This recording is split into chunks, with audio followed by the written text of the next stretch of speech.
Hello viewers, welcome to my channel cooking without recipe. আজকে আমি আপনাদেরকে বাটার মাশরুমের একটা প্রিপারেশন রান্না করে দেখাবো। মাশরুম তো খুব সহজ হয় রান্নাটা, আপনারা যে কোনো মশলাদার প্রিপারেশন আপনারা মাশরুমের সাথে করতে পারেন। তো আমি যেভাবে করি সেটাই আপনাদেরকে দেখালাম। আমি এরকম 2 কন্টেনার মতো মাশরুম নিয়ে নিয়েছি। এরপরে এই মাশরুমটা খুব একটা পরিষ্কার ছিল না, আমি প্রথমে দোকানে কিনেছিলাম যখন বুঝতে পারিনি, কিনে নিয়ে চলে এসেছি, তারপর দেখছি অতটা পরিষ্কার নয়। তো আমি এটার মধ্যে কিছুটা শুকনো আটা দিয়ে দিলাম, প্রায় হাফ কাপ মতো শুকনো আটা এটার মধ্যে দিয়েছিলাম। দিয়ে এগুলোকে না শুকনো অবস্থায় খুব ভালো করে ডলে ডলে পরিষ্কার করে নেবো। মাশরুমটা খুব ভালো করে পরিষ্কার করতে হয়, মাশরুমের গায়েতে যত কালো কালো থাকবে তত খারাপ আর কি। এভাবে শুকনো আটা মাখিয়ে তারপরে ভালো করে ধুয়ে নেবেন, দিয়ে এরকমভাবে কেটে নেবেন, লেজটা বাদ দিয়ে দেবেন। আর আমি 2 টুকরো করে কাটি, কেন বেশি ছোট করে কেটে দিলে মনে হয় যেন মাশরুমটা খাওয়ার টাইমে মুখে লাগছে না আর কি। তো এরকম 2 টুকরো করে কেটে নেবেন।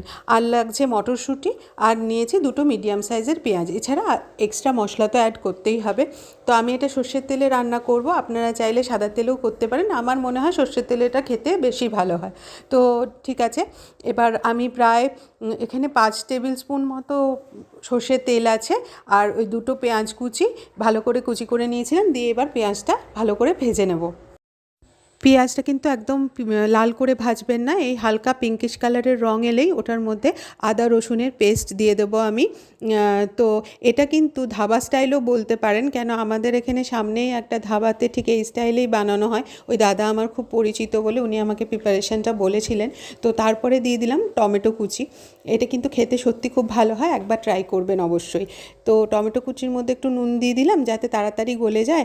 এটা তো সবার পদ্ধতি একই রকম হয় মশলা কষানোর। তো এই রকমভাবে মশলাটা আমি ভালো করে কষিয়ে নেব। তারপরে দিয়ে দেবো ওটার মধ্যে মটরশুঁটিটা যদি আপনাদের ফ্রোজেন থাকে ডাইরেক্টও দিতে পারেন, না এলে খুব শক্ত মটরশুঁটি এখন যদি রান্না করেন তাহলে একটুখানি ভাপিয়ে নেবেন, তাহলে তাড়াতাড়ি সেদ্ধ হয়ে যাবে। দিয়ে একটা গুঁড়ো মশলার প্রিপারেশন করে নেব 1 চামচ জিরে, তার সাথে নেব 1 চামচ ধনে, তার সাথে নেব 1 চামচ হলুদ, সবই সমপরিমাণ লাগবে। তো 1 চামচ হলুদ নিয়ে নিয়েছি, তার সাথে নিয়েছিলাম 1 চামচ এমনি শুকনো লঙ্কার গুঁড়ো আর 1 চামচ কাশ্মীরি শুকনো লঙ্কার গুঁড়ো। একটু জল দিয়ে পেস্টটা বানিয়ে নিয়েছিলাম, তাইলে শুকনো মশলাটা দিলে তাড়াতাড়ি লেগে যাওয়ার সম্ভাবনা থাকে, এভাবে করলে তাড়াতাড়ি লাগবে না। আর এক্সট্রা জলও অ্যাড করতে হবে না, ভালো করে কষিয়ে নেব মশলাটা তেল ছাড়া পর্যন্ত। মশলাটা তেল ছেড়ে এলে এবার আমি এটার মধ্যে দিয়ে দেবো হচ্ছে মাশরুমটা এই সময় দেবেন। মশলাটা কিন্তু তখন কিন্তু নুন দেবেন না, তাহলে মাশরুমের থেকে প্রচুর জল ছেড়ে দেবে। এই মাশরুমটাই মশলার সাথে আমি খুব ভালো করে অল্প আঁচে ভেজে নেব, মাশরুমটাকে মশলার সাথে কষিয়ে নেব আর কি। মাশরুমটা কষতে দিয়ে আমি আবার আরেকটা মশলা তৈরি করব, মানে এটার একটা বাটা তৈরি করব আর কি।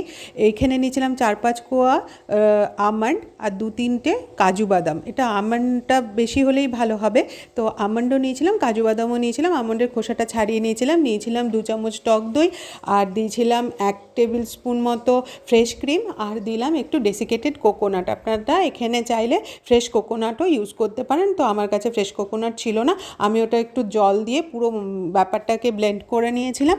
দিয়ে তারপরে মাশরুমের উপরে দিয়ে দিলাম। তো এরকম ডেসিকেটেড কোকোনাট দিয়ে বানালেও কোনো সমস্যা নেই, দারুণ হয় খেতে। একটু জল দেবো, এবার একটুখানি পরিমাণ মতো নুন দিয়ে দেবো। এবার নুন দিয়ে এটাকে আমি ঢাকা দিয়ে একটুখানি সেদ্ধ করে নেব, যাতে এবারে মাশরুমটা নরম হয়ে যায়। এবারে আরেকটা ফ্রাইং প্যানেতে কিছু ক্যাপসিকাম এরকম লম্বা লম্বা করে কুচি করব, একটু নুন দিয়ে আমি ভেজে নেব। একটু নুন দেবো, একটু কাশ্মীরি লঙ্কা গুঁড়ো দেবো যাতে রঙটা ভালো হয়। তো এরকমভাবে ক্যাপসিকামটা ভেজে আমি ওই মাশরুমটার সাথে মিশিয়ে দেব, আর লাস্টে দেব অল্প একটু গরম মশলা। বিশেষ করুন এটা একবার এইভাবে বানিয়ে দেখবেন, সত্যি আপনারা মনে হবে ধাবা স্টাইলই খাচ্ছেন, এবং এটা খেতে খুব ভালো হয়। আপনারা যে কোনো রুটি, পরোটা অথবা ভাতের সাথে, যে কোনো ফ্রাইড রাইস আইটেমের সাথেও এটা খেতে খুব ভালো লাগবে। একবার ট্রাই করবেন আর আমাকে জানাবেন যে আপনাদের কেমন লাগলো। আপনাদের যদি ভালো লাগে একবার সাবস্ক্রাইব করে পাশে থাকবেন।